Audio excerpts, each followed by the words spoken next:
Hey, welcome back to the Basis Lifestyle, and today we're going to talk about how I met my husband. So it was about 2000, give me a minute, yeah. It's about 2014, 2015. Actually, me and my friend, Cortasia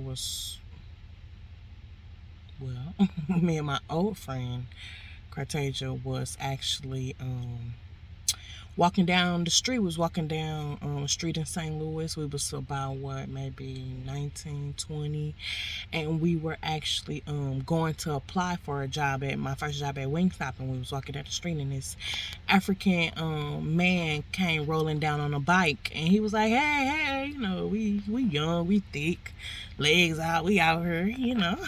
So he like, hey, come in, how y'all doing? Like, let's meet up. So we like, we actually wanted to start to explore African men, but we didn't know how, and it was the first one, so let go, you know what I'm saying? We we jumped on it.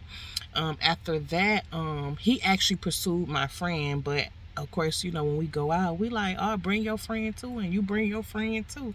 So we actually, after that happened, we end up meeting up, and she took the one that was on the bike, and naturally I'm the loose friend. He was also the bring along friend. Not bring along, not loose. I ain't loose. I was the bring along friend. He also was the bring along friend, and we just clicked. We sat there, we went out, they bought us food, we talked, and everybody kind of went home. We shared numbers, but after that we was just like hitting, touching. I feel like he was in one space in life, I was in another space in life.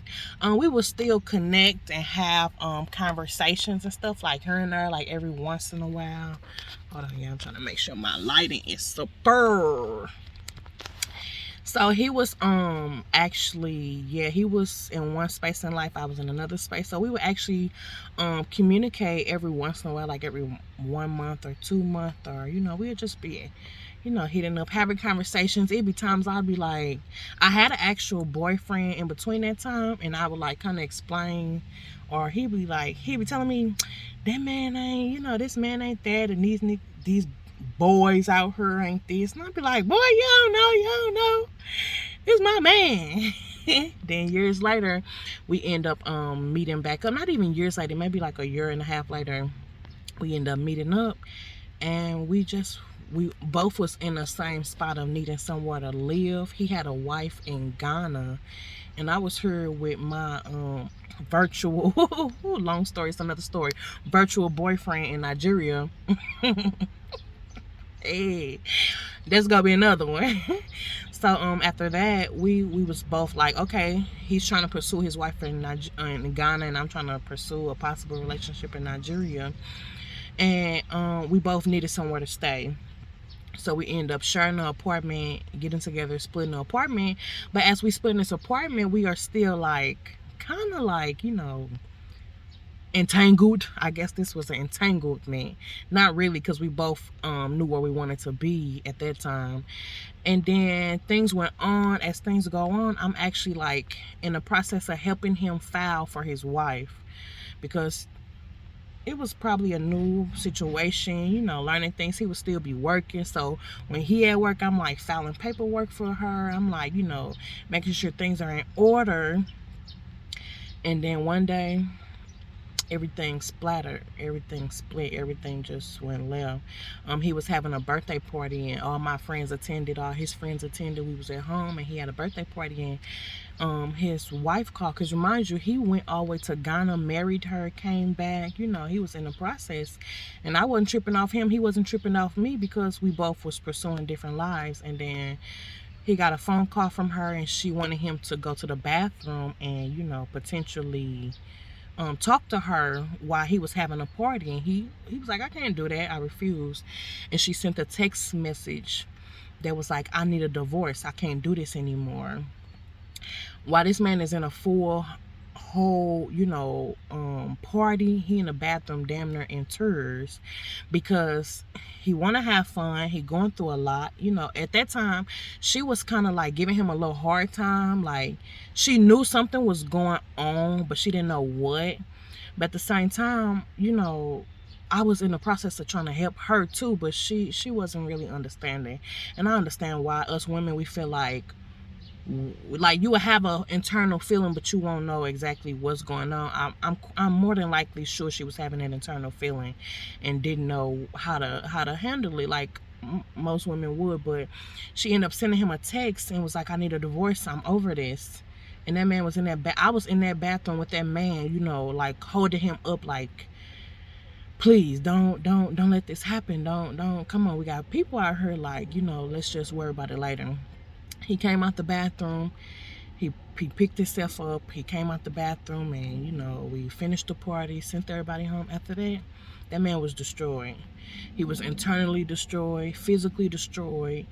By this time, they had already found the paperwork, or the paperwork had got dismissed to where she couldn't come on her own fault. She didn't include her child, because she was having a debate with her child too, and her child's father, on if he would come to America or not. So she completed the application and didn't include her child, so they automatically dismissed it.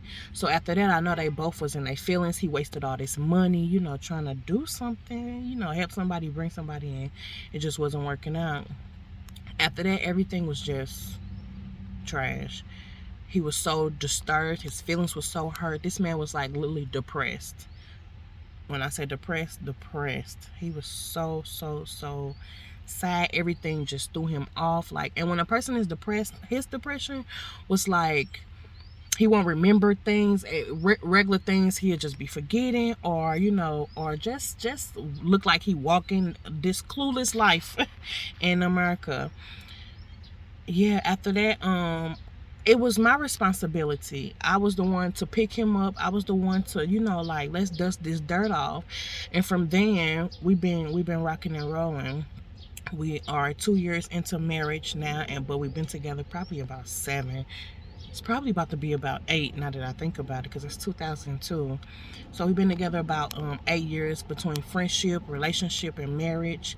We've been married 2 years, March 4th. 2020, so it's a little past March 4th, it's 2022. Yeah, after that, if you see my husband today, hey, no Wahala has touched that man. Do you hear me? No Wahala has touched that man. Yeah, that man has grown into the man that I know he could be. That man has, you know, he done grew hair. See that man today, they gotta be like, Clemmy, yesterday they used to be bald. He always had hair. He just always used to shave it. So now that man has hair, and some people think it's fake hair, because, you know, you can do a little glue on nowadays. My man grow hair. I am a younger female and with an older man. I'm 28. I almost forgot my age. I'm 28. My man is 56. Yeah, he's 56. 56 or 55, one of them two. I know. Yeah, so but to be honest, we work like super glue. We stuck together. We do everything together. If he don't know something, I know it. If I don't know something, he know it. And we keep it rolling. We have created a beautiful young boy named Apobaria Besa. And he does have other children out of one out of wedlock and 3 in another marriage prior to me, but they are also my children. We still rock and roll.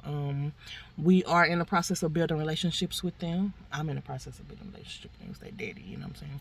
But yeah, so that's the story of how I met my wonderful husband, Clement Abesa. Stay tuned for more other stories of prior to our life, during our life, and things like that. Thank you. Lego. And please don't forget to like, comment, subscribe, and share to other platforms. The Abesa's Lifestyle. Peace.